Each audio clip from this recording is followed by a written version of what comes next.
I have to look directly at you. I'm going to ask Chicks on the Right. Indianapolis-based Miriam Weaver, Amy Jo Clark. Thanks, Dr. Phil. They're known to their readers and listeners as Mock and Daisy. But growing up, Miriam and Amy Jo were just two carefree high school girls, unbeknownst to one another, living on a prayer. Miriam dazzled in her Indiana school show choir, while Amy Jo was a Georgia cheerleader. These are not spirit fingers. And the two took different collegiate paths, Miri to the University of Kansas and Amy Jo to the University of Tennessee, where she was in a sorority. This was, of course, back before they allowed men into them. You bitch! They were completely unaware that their meeting years later would result in a conservative media brand that would aim to give conservatism a makeover, a brand called Chicks on the Right.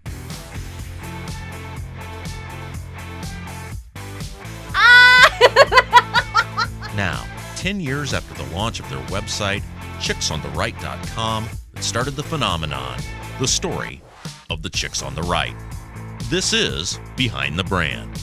They met here, where they spent their work days. Miriam, a recruiter, and Amy Jo, a full-time communications consultant by day and an adjunct professor by night. They spent their lunch hours discussing current events, fashion, and of course, politics. So one day, over chips and salsa, we decided, well, actually, I went to her and I was like, listen, we talk about this politics stuff all the time, so we should probably just start a website. And on February 27, 2009, the Chicks on the Right website was born. Growth of their audience was slow, but steady.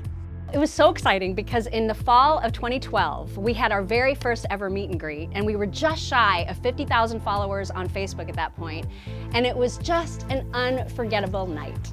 Just a few short months later, crisis. So we got threatened with a complete shutdown on Facebook. She had written a post where she said that she wanted Jay Carney to kiss her acicular area. So I went on full PR assault, and I was letting all of our 50,000 followers know that this was happening. And so word traveled, and word traveled fast. It did. And just for the record, I would still like Jay Carney to kiss my acicular area. Yeah, it goes without saying. Within just a few days of Todd Starnes of Fox News picking up the story of the Chicks run-in with Facebook, word traveled, and the number of followers on the Chicks Facebook page exploded. I guess I really discovered the Chicks. I mean, they were doing this little website thing. I mean, it was cute and all. Was listening to or watching one of their videos, and I thought to myself, what would that sound like on the radio? So I hired him. And then the rest is really history. I guess when you think about it, they owe me everything. Oh, yeah, Chicks on the Right. Yeah, yep, know them well. The tall one, she called me hot chocolate once. Wouldn't have minded, but my wife was there at the time. I got you an autographed picture of Obama. Feels like it was only yesterday that we all went out to the bar for the first time to meet each other. We started taking all those tequila shots. And what I didn't realize is WIBC was going to change the mold to fit the Chicks. And the rest is history. And then the second one said, how about the three of us get together and make some s'mores? What the hell does that mean? Next thing you know, we went back to Daisy's house. One thing led to another. And then both of you ladies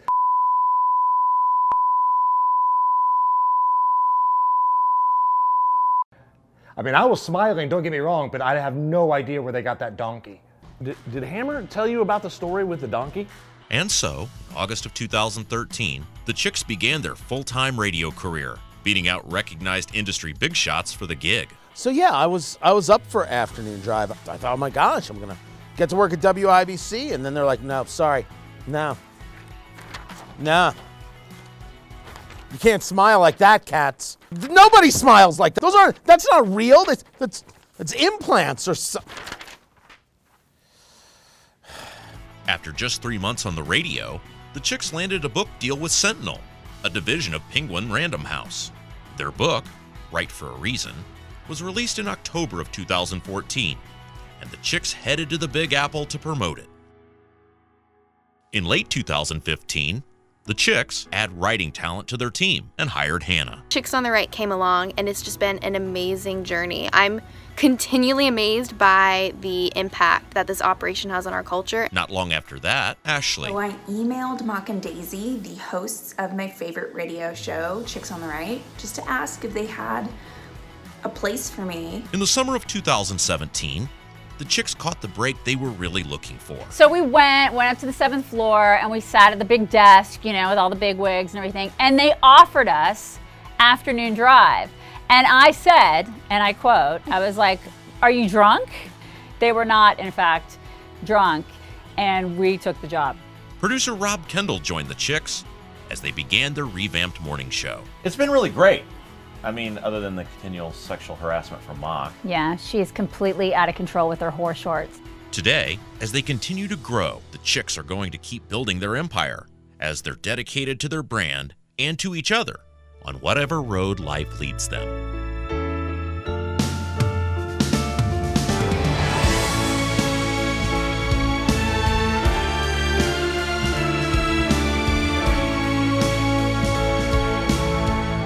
Man, I can't wait till those two shrews get fired so I can take their time slot. I would tell them to their face, but it's 11:02 and they're gone.